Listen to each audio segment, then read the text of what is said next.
So, the streets have been saying that Misa Hylton has been running her mouth about Diddy's BFF, Mary J. Bliege. Yep, that's Mary.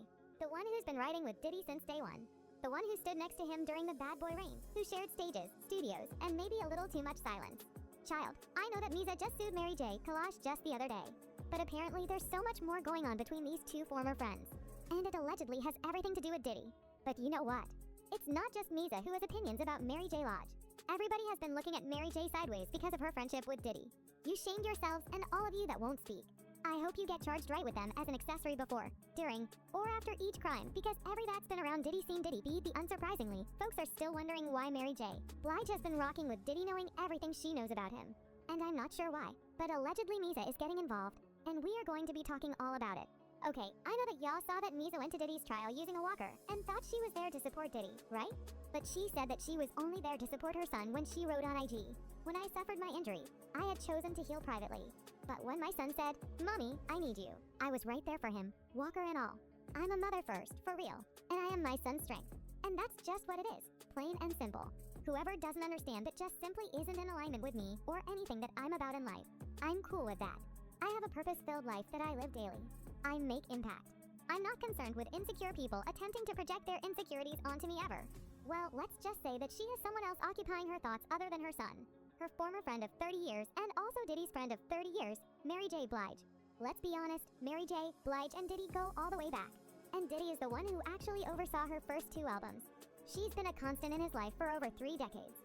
And in fact, Mary has spoken a lot about how Diddy helped her overcome her fears in the music industry. Well, when I met Puff, I was afraid of success, afraid to do anything that could put so much attention on me. And then when I met him, he was the complete opposite. And he was such a good thing for me because I needed what he had. And so his ambition pushed me to be ambitious because I didn't know how, because you know when you come from where I come from, you're scared to be ambitious. You're scared to want more. And so when I met Puff, I was, blown away. But it took some years to grow into that and accepting someone that just was so excited about being seen and about having, the lights on them and wanted it for you more than you wanted it for yourself. They also had a fallout at some point, and Mary said that she was the one who caused the fallout when she said, "The reason we split up is me not understanding the business the way I needed to understand it at the time. Any smart man or businessman would have moved away from me. It felt like he was becoming distant, but looking back, I now understand why. I wasn't delivering properly. I wasn't taking care of my health. So how can he roll his dice on me?" But then, they worked out their differences with Diddy, even saying in 2023 that Mary J. Bliege is one of the greatest storytellers in R&B history.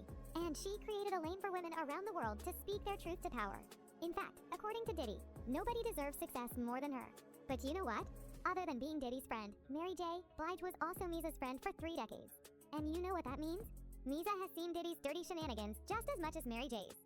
Now, I know that Misa has actually seen Mary J. blog getting down and dirty because there was a time Danny Boy talked about the events that followed after Suge Knight's infamous speech at the 1995 Source Awards, detailing a night between himself, Suge Knight, Mary J., Lodge, and Misa. According to Danny Boy, after the award show, he was in his hotel room with his godbrother when Suge Knight told him to go to his hotel suite alone. He then claimed there was a table full of women in Suge's suite, including Misa Hylton, Mary J., Bliege, and Devon Swing's baby mama. He said that everyone was hanging out and having drinks before he went back to his room. But Suge called him back up saying that somebody wanted to see him. So he went back to Suge's room, and Misa was sitting in the bed with a sheet wrapped around her, and Mary was sitting on the couch. And he knew that Diddy's baby mama in the bed didn't want him. So he closed the door, and he sat down, and he started talking to Mary. Danny Boy claimed that he and Mary ordered more food and drinks while hanging out in the hotel suite. And he said at one point a knock on the door spooked Mary, because she thought it was her ex-boyfriend Casey from Casey and JoJo and Jodeci.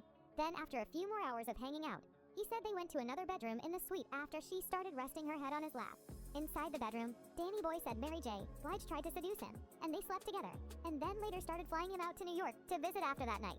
In fact, he said he was confused that people were saying that Mary was Tupac's girl because as far as he was concerned, 24-year-old Mary was his girl when he was 16. But that's why I was kind of confused when I heard Kurt saying that Mary was Pot girl. Because at that time, she was my girl at that time. I'm 15, 16 years old, and she flying me in to see her. And you know what it is when a girl back up on you and you young, and I'm trying to show her that she ain't phasing me. She's backing up against me. Is Mary J. Bliege and quite nice with the guy. I mean, I don't even know if you're supposed to say you had with people on camera. Anyway, whatever. I'm not quite sure, but relations. Yeah, we had relations. That's a good way. See, Misa was around when all of this was going down, and she even had first-hand information. Now, can you imagine what else she may have witnessed? Not just about Mary, but also Diddy? In fact, there were also allegations that Diddy may have taken advantage of Danny Boy. But what people did not get was whether Mary passed Danny Boy to Diddy, or whether Diddy forcefully had his way with him on his own since Danny was hanging around them a lot. Child, I don't know if Mary J actually passed Danny Boy to Diddy, but what most people can bet is that she definitely saw what was up with Diddy. There are actually several photos online of Mary J and Diddy together with someone like Cassie. And there's also plenty of photos of Kim Porter and Mary J hanging out together and being very loving towards each other. Mary also attended Kim's funeral and spoke. So if there's someone who witnessed firsthand what Diddy was doing, it has got to be Mary J. Bliege, which is why someone like Jaguar Wright was saying that Mary should be ashamed of herself for being complicit. Because that fancy dog collar that Puff got around your neck, and has had around your neck for the past 30 years, it should have been done got tight. It don't feel like a noose, Mary. And let's not forget that this is also the same person who said that she believed there was a lot of foul play in Alia's death, and said that she knew she was next. In her words, quote, "It was just that when I saw her die, that's when I discovered the fact that I'm next. I don't know how or when, but I'm next. I don't know what kind of freak accident they're going to put me in or what kind of overdose they're going to sort out, but at the end of the day, I knew I was next. I just thought, I'm scared." End quote. I mean, damn. It's like Mary knows exactly what happens behind closed doors in the industry and exactly who is usually behind what happens. Plus, she would know considering there have been allegations that she was also very intimate with Diddy, with sources claiming that Mary J. Blige was Kim's first threesome with Diddy. Also, you know that book we were always mentioning that Kim Porter wrote, but it never saw the light of day. Well, there are some people who got access to excerpts from the book since they planned to release it after Kim's death. And allegedly, Mary J. Blige featured quite heavily in the book. And I'm talking about her getting pregnant by Diddy, but he forced her to get rid of the pregnancy allegedly. So it's very possible that Mary J. Blige saw a lot of what Diddy did, and so did Misa, who by the way has made quite a few comments, unlike Mary J. Blige. For instance, when King and Justin were detained when Diddy's houses were searched, it was already reported that Misa was blowing Diddy's phone up about the boys being put in handcuffs by the beds. Later on, she also shared a clip where law enforcement could be seen entering the West LA property with firearms drawn and fanning out across the home searching for evidence. In the process, King and Justin were detained in a hallway inside the house, and we saw Justin approaching law enforcement personnel with his hands above his head at one point as King was being handcuffed with his chest pressed against a wall. Miso also responded to the footage of Diddy and Cassie in the hallway, and this is what she had to say. "I am heartbroken that Cassie must relive the horror, and my heart goes out to her. I know exactly how she feels, and through my empathy, it has triggered my own trauma. These young people were raised by women that want the best for them.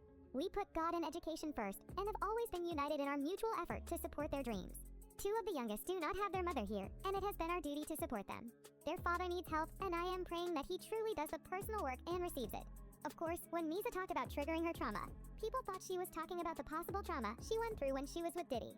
I mean, there have always been rumors that Diddy was putting his paws on Misa when they were together. Then there's the fact that Diddy cheated on Misa with Kim after they both put her through hell. So, for those who may not know how this love triangle happened, soon after Diddy and Kim's first encounter, Andre Harrell hired Kim as a receptionist. And at the time, Diddy was already in love with Kim. Allegedly, everyone could see that Diddy was visibly in love with Kim. Yet, he was still with his longtime girlfriend and mother to his firstborn Misa. But Misa was still in the dark about what was happening. And she even struck up a friendship with Kim during this time. In fact, when Kim split from her boyfriend, I'll be sure, she reportedly went to stay with Misa and Diddy. But Misa had no idea that she was opening her doors to the one person her man was deeply in love with. According to Misa, Diddy began cheating on her with Kim. And after Misa and Diddy eventually split, Diddy and Kim made it official in 1994. Honestly, nobody knows what really happened between Diddy and Misa. But for Misa to be allegedly having opinions about Mary J. Blige, that speaks volumes. Maybe it's because they are having their own issues at the moment.